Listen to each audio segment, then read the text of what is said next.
Hi again. William Schnell in 30 Years of Watchtower Slaves, talking about the early pioneer days and the Depression.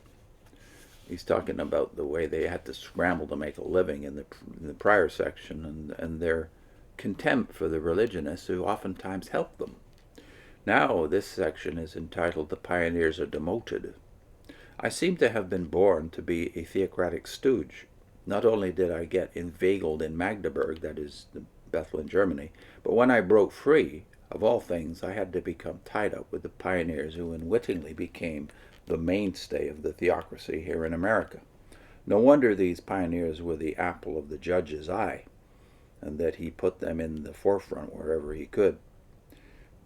But as the sinews of organization in the framework of the congregations grew in strength, and as book sales declined, there came also the slow decline of the pioneer ranks in importance.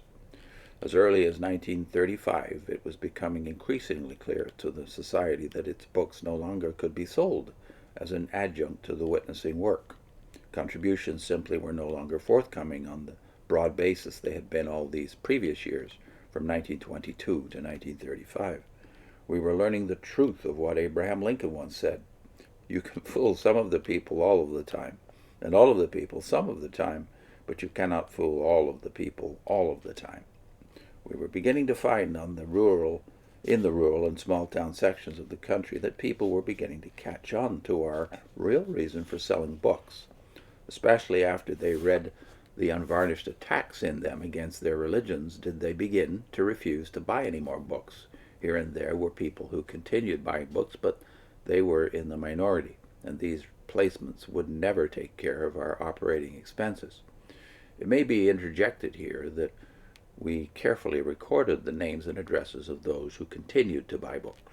This list proved very helpful later, during World War II, when the Watchtower Society established the Special Pioneer Service to work in smaller cities, paying the workers a special allowance of $25 a month. This service, in about 5 years, was responsible for establishing more than 1,000 companies of Jehovah's Witnesses. It was at the Columbus, Ohio Convention of 1937 that in his address the judge finally cut loose from the pioneers. While still praising them, he told them that they were not the whole works, his phrase, the whole works, that others were doing good work too, and implied that they should now take a back seat. But the intrepid band of battle-hardened pioneers would not lend themselves easily for the role society had set for them to play. Their independence, like that of the early American pioneer, and the rugged individualism and ingenuity which had made them so successful in securing the funds they needed to operate, all of which, in the face of great odds, kept them in the field during the Depression years and its aftermath, made them unfit for a subordinate position. Using the scripture, "Thou hast been faithful over a city, and I shall put thee over 10," the society appointed many of them zone servants, and others company servants. Still others eventually became special pioneers during the war years. Most of them eventually found their way into the Watchtower College of Gilead to be trained for missionary work.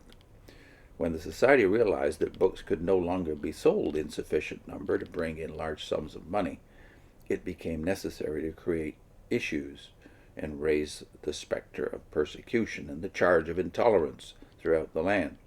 This would make the Jehovah's Witnesses out as martyrs and focus national attention on them. How this was done I shall show a little later. Now he talks about doctrinal developments. The doctrinal development within the Watchtower organization here in America from 1927 to 1931 was to a great extent a repetition of what had previously taken place in Germany. However, there was none of the directness employed which I described in our approach to the task in Germany. The American personality would not stand for it. More subtle means had to be used. The Apostle Peter says in 2 Peter 2 and 3, "And many shall follow their lascivious doings, by reason of whom the way of the truth shall be evil spoken of." Note that here Peter envisages moves which would discredit the truth amidst many. And then he goes on, "In covetousness shall they with feigned words make merchandise of you." This method of subversion the Watchtower Society employed with great subtlety, and cunning. The study of the pure Word of God had to be set aside among those whom the Watchtower coveted to become its kingdom publishers. This was done by cleverly shifting the weight and burden of scriptural truths into the field of generalities, thereby creating a new and broader meaning of the scriptures, which they glibly called new truths. The whole area of well-established scriptural truth, once delivered unto the saints, was subverted precisely in the manner against which Peter had warned. The words of truth were feigned as a come-on, and then they were weighted down with a new interpretation favorable to the Watchtower purpose, expressed in Watchtower verbiage. In later years, the Watchtower went so far as to describe this jargon as pure language, or of a pure lip. Once this sort of reasoning had entered the hearts of the Bible student, and the Watchtower jargon had supplanted the word of truth, the desired change from Christians to Jehovah's Witnesses was successfully accomplished. Once the concept of spirit begetting through medium of the Bible was replaced by the idea of a begetting of a new faith based on Watchtower doctrines, the intended transition had been made. The articles of faith for such converts were the voluminous books published in those years, at the rate of one each year. This constant bombardment gradually forced that kind of new thinking to come out of the mouth of the kingdom message. Out of the mouth as the kingdom message.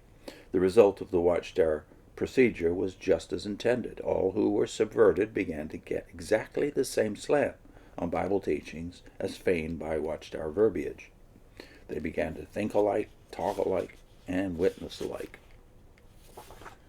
Thus the years then, from 1926 to 1938, were well employed to create a broad backdrop of deeply escaloned, or echelons, I think he means echelons here, but S is in there, deeply echelon Watchtower doctrine, which was so planned, devised, organized, and interlocked that society's adherents could secure their nourishment and sustenance only from a continual flow of Watchtower magazines from the Brooklyn presses.